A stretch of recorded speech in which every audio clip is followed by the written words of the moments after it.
নমস্কার বন্ধুরা, লক্ষ্মীকুটির রান্নাঘরের পক্ষ থেকে সবাইকে অনেক অনেক স্বাগত জানাই। আমরা দ্বিতীয় আরেকটা রেসিপি নিয়ে এসেছি, সেটা হলো চাল কুমড়োর চাক চাক করে আগেই কেটে নিয়েছি। কেটে আমরা সেদ্ধ করে নিয়েছি। সেদ্ধ করে নিয়ে এর মাঝে পুর ভরে কড়াইতে তেলে ভাজা।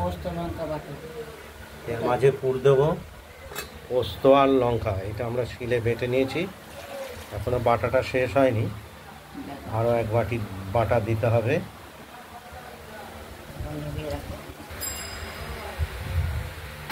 তবে চাল কুমড়োটা আমরা জলে সেদ্ধ করে নিয়েছি, দেখতেই পাচ্ছেন, নুন দিয়ে।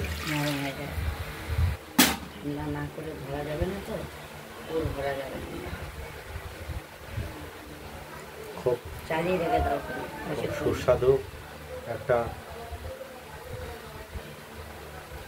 রেসিপি।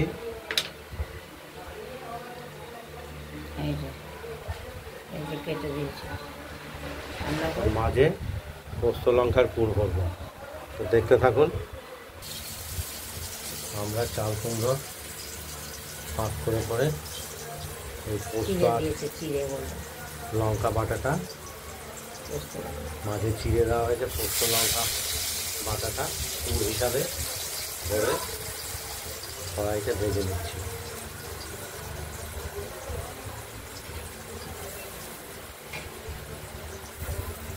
কিছুটা পুর ভরবো আর এইভাবে কড়াইতে ভাজবো।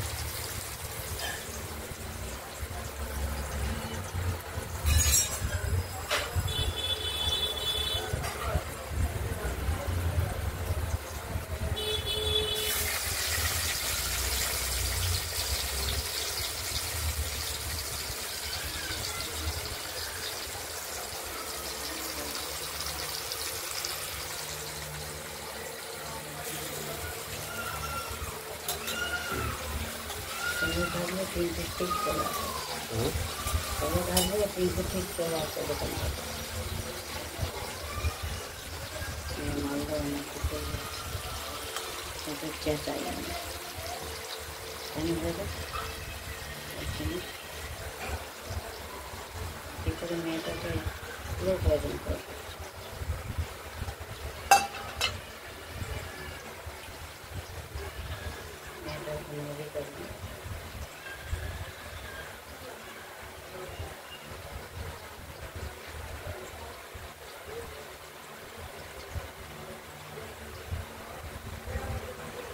আমাদেরই অধিকার নেই?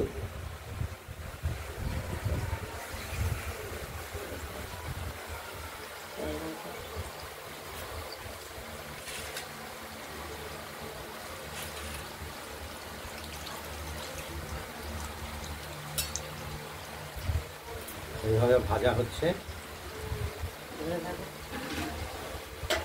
এইভাবে একটা দিক ভেজে নেব। আবার একদিক ভাজা হয়ে গেলে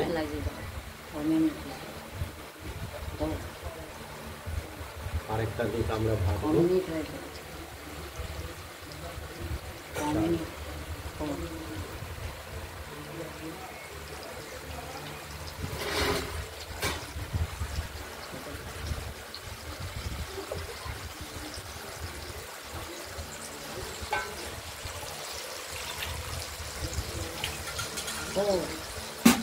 তোমাকে কামড়াচ্ছি বলছি যে ওদের ছোট্ট ছোট্ট দিয়ে করে রুট পাওয়ার জন্য কী বলছি কী বলছি আমরা রুট পাওয়ার জন্য ছোটো ছোটো কমপ্লেন করি না, আপনি যেটা সময় লাগে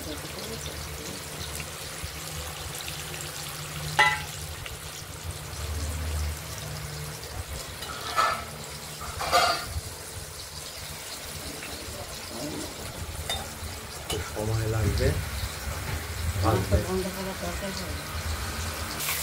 চাল কুমড়োগুলো উল্টে দিচ্ছি, একটা দিক ভাজা হয়ে গেছে। একদম খুব লাল হয়ে ভাজা হবে না, সেদ্ধ করা যায়।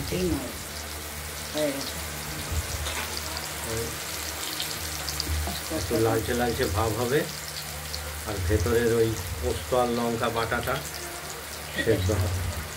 এটাকে যখন গরম ভাত দিয়ে মাখবেন ওই পোস্তটা আর লঙ্কা বাটাটা ভাতের সঙ্গে মেখে হাতে কুমড়ো একটু ভেঙে সুন্দর করে খাবেন, দেখবেন খুব ভালো লাগবে গরম ভাত।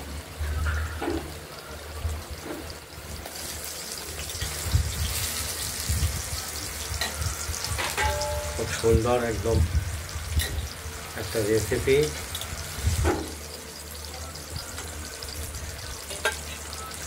এবারে একে একে আমরা ভাজাগুলো তুলে ফেলবো।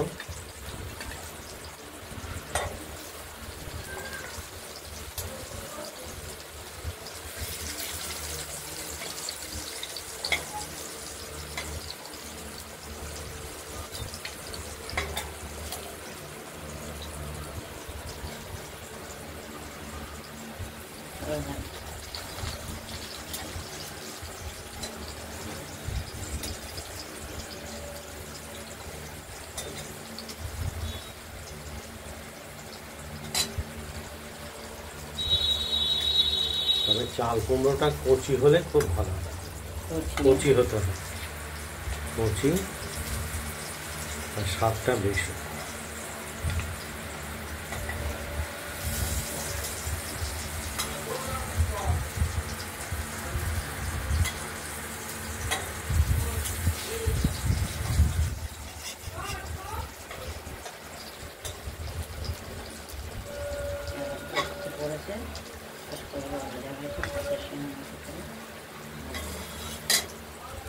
আপনারা বন্ধুরা গরম ভাতের সঙ্গে এরকম চাল কুমড়ো পোস্তর পুর ভরা রেসিপিটা তৈরি করে খাবেন, আর আমাদের একটু কমেন্টস করবেন কেমন লাগলো। আর আমাদের এই লক্ষ্মী কুটিরের রান্নাঘরের চ্যানেলটাকে একটু লাইক করে দেবেন, শেয়ার করবেন আর সাবস্ক্রাইব করে দেবেন। আজ এই পর্যন্তই।